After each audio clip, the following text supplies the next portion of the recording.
Am I the butthole for telling my roommate's giflfriend that she's not woke if she's wrong? Edit. Whoa, I didn't expect this post to get huge. Thanks for all the feedback and opinions, everyone, even the ones who think this is fake. I sincerely hope you never meet someone like Anna in your life. Just some clarifications to clear the air. Why did I write this post? I've faced many Annas in my life, but my comments about how it's inappropriate has always been shut down, i.e., you're too sensitive / they're just trying to be nice / you're not being welcoming, by others, in other similar situations. It's confusing / distressing, but I feel like Anna really hit my limit and I wanted to make sure that I'm not the butthole. Is Anna white?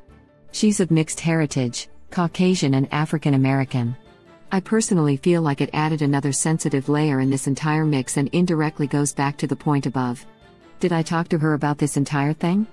I moved out of C to get rid of that "you are not Chinese enough" mentality. I faced that from my own countrymen multiple times, and I don't celebrate Lunar New Year, thanks to those who recommended that term, outside of my home country for personal reasons. My family sucks and I don't have good memories attached to that holiday.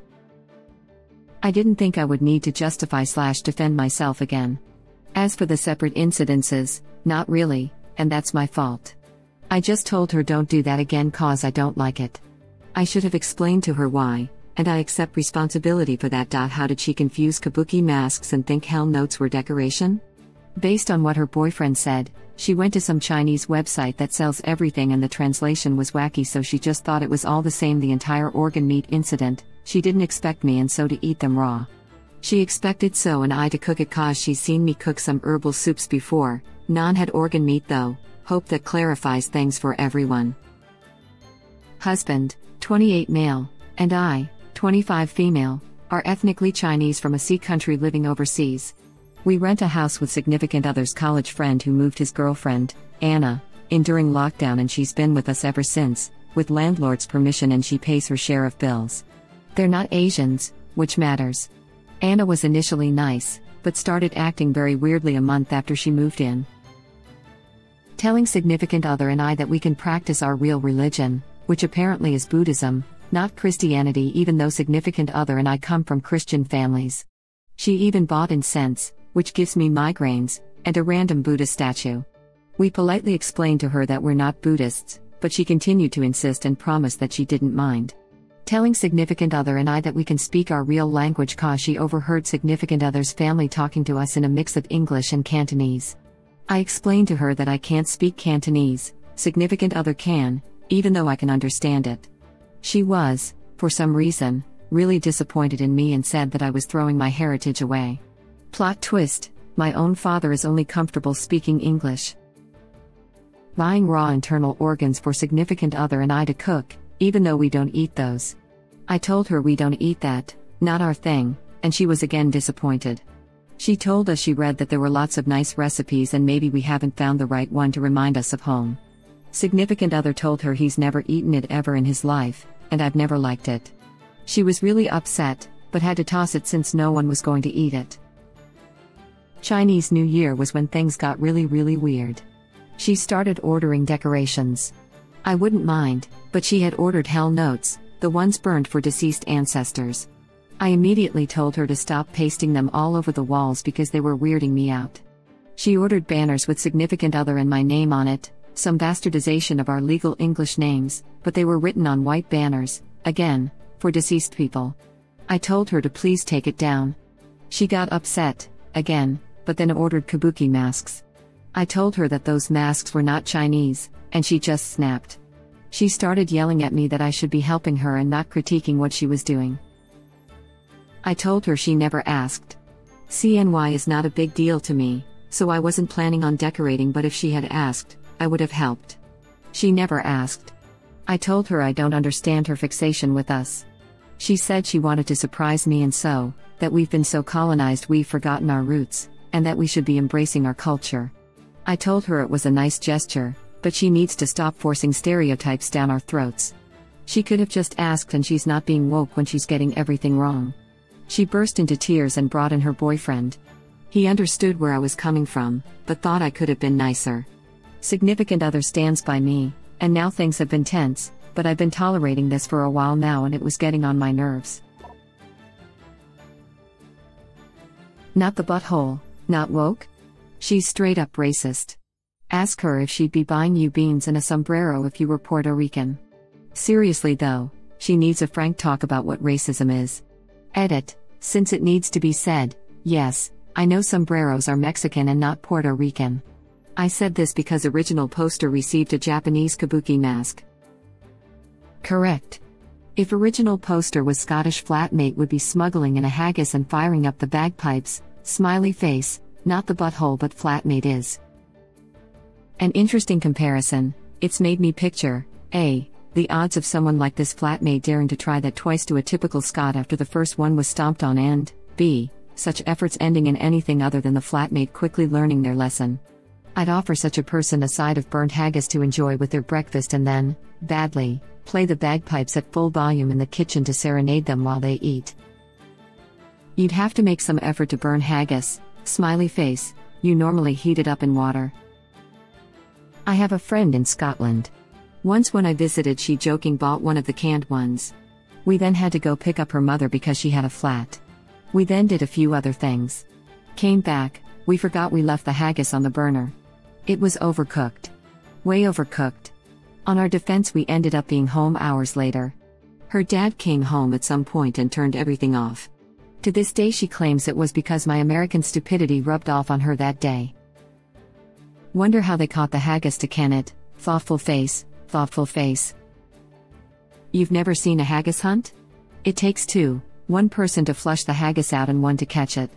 The haggis is specially adapted to its Scottish Highland mountain lifestyle and has the legs on one side of its body a few centimeters shorter than the other.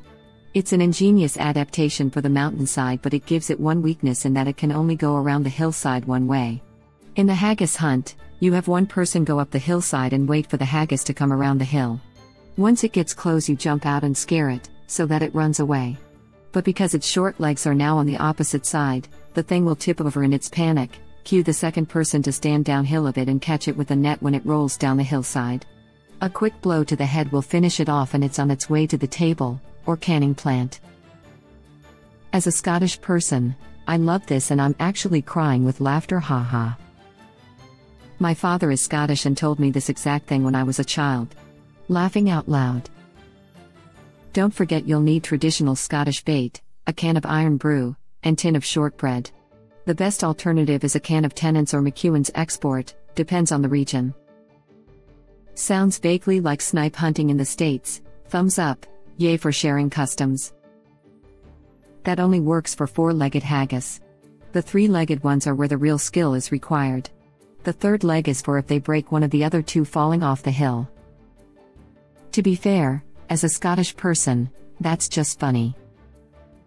As a not Scottish person living in Scotland, that's also funny. Add buckfast to it. And iron brew. And whiskey. Scottish without whiskey? Hell no. I'm just giggling cause that's so bad in so many ways. And a deep-fried Mars bar. Honestly would be impressed with the effort if they got a Mars bar, made the batter and deep-fried it. At that point it's a gesture of respect compared to the weirdo in this story. As a not Scottish person who misses the hell out of living in Scotland, add in draping a blow-up unicorn in thistles. I love the idea of the roommate being there to serve iron brew and shortbread. I'd probably send her off haggis hunting as well. Smiley face, bagpipes though, best left to the professionals. They are perfect if you need to teach a lesson to somebody. You don't even need to know how to play them. More effective if you don't. Oh yeah, original poster should put on ear protectors and subject her racist flatmate to an evening of amateur piping.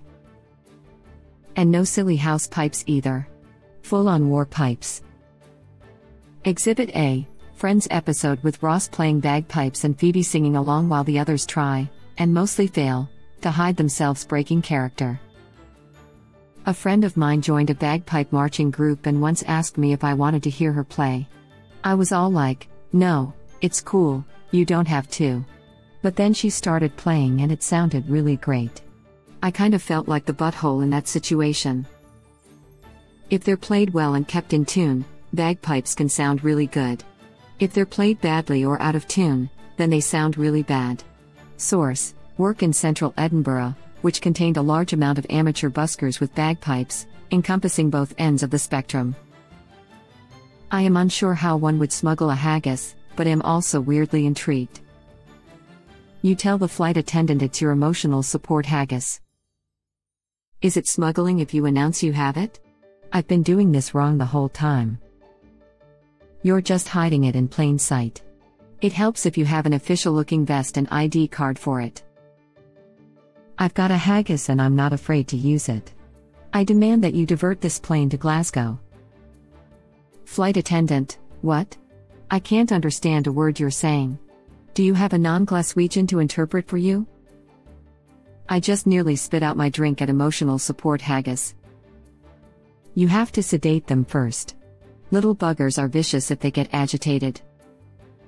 With the masks and the notes, it's more like if she tried to use the bagpipes as a pillow while playing a tin fiddle. Irish. Edit, or rather, making original poster use the haggis as a pillow, seeing as the notes caused great discomfort. Okay, I dislike this woman, but now I kind of want to be roommates with her to fake being Scottish and get some haggis. But only if she can play Mary's Wedding.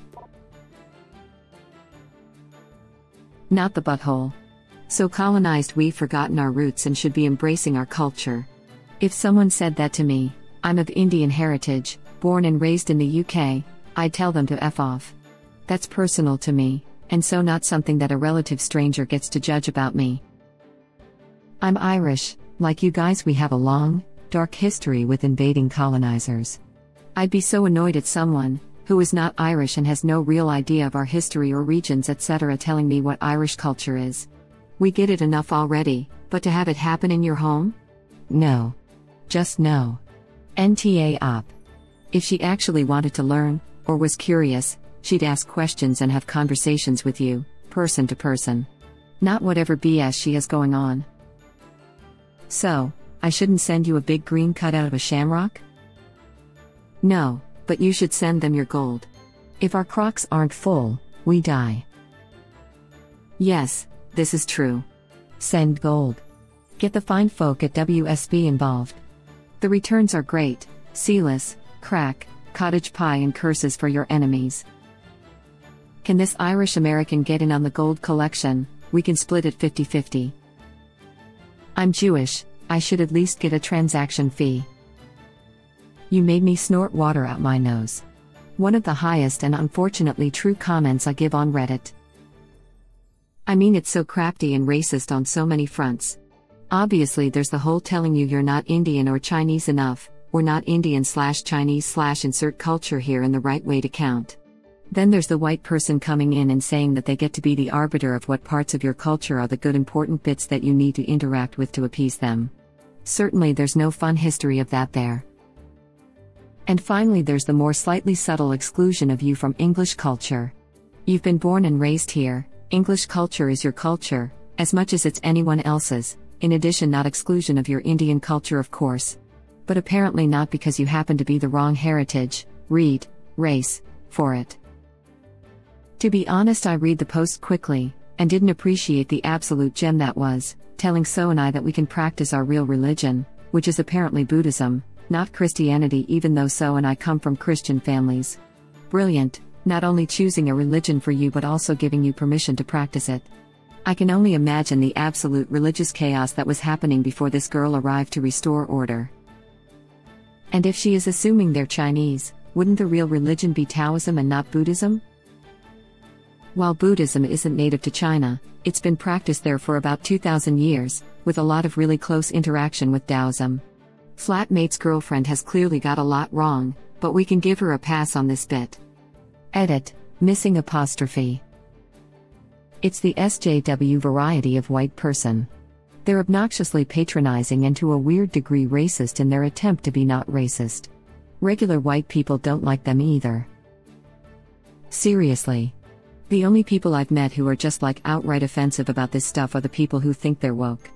I think thinking about race/gender all the time isn't healthy. It makes you stop seeing other people as human first, and instead just seeing them as insert label here. Yeah, I think what she said is way worse. That's beyond insulting. Def not the butthole, and what he said about woke doesn't even touch what she said. OMFG, the only redemption is that she's trying to be nice, I guess. She's really not, though. Nice is trying to do things people will like or appreciate. After the first instance where a boundary was set, she kept going and insisting she was right. Nothing that she did was actually focused on the information and knowledge she had of them specifically, as people. She wasn't trying to be nice, she was trying to be right, and prioritizing her ideas over their identities. When a boundary is set and you keep going, you don't get to claim good intentions anymore. That's when it moves from ignorance to active discrimination.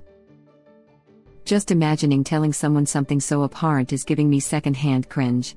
It's like she's trying to start a new wave of colonization. No, don't be so white. Be more different from me. As sad as it may be, colonization is a fact, and telling people who were forced to accept certain cultural traits that they have to throw them out now that they've made them their own is a special kind of colonial whiplash. NTA. You're a hell of a lot nicer than I am. I would have snapped a lot sooner. I absolutely detest people thinking they know more about your own culture and acting all woke when they're annoying and ignorant. This person is less woke, and more fetishizing. It's way creepier than woke, and the woke BS gives them cover. Well, it's not woke at all. It's just plain old racism in the form of a white savior complex. She thinks she's not being racist when she is. That savior complex sure has the same impact on keeping people in their place as the regular kind of racism. Just the methods are different. Stop mixing in. Not allowed. Well, specifically it's the same fundamental problem, not listening to the people who are actually affected by the decisions made. Bro, everything this person did was so offensive. Like, I can only imagine someone buying me chitlins or gizzards and expect me to cook them up like those are my favorites plates, try to get me to watch the terrible 90s black movies, claim I'm Muslim and need to practice it, expect me to make clicking noises to get in touch with my heritage, or buy tribal wear because they know an Independence Day for one of the countries is coming up. Like, holy cow, people got to stereotype, regardless of the ill will behind it, are still detrimental to interact with people on. Thank you for watching. Please subscribe to be the first to know about Red Rabbit Reader's new videos. If you like our videos, please like them on YouTube and share them with your friends. We welcome your comments below. Press to start another of our videos.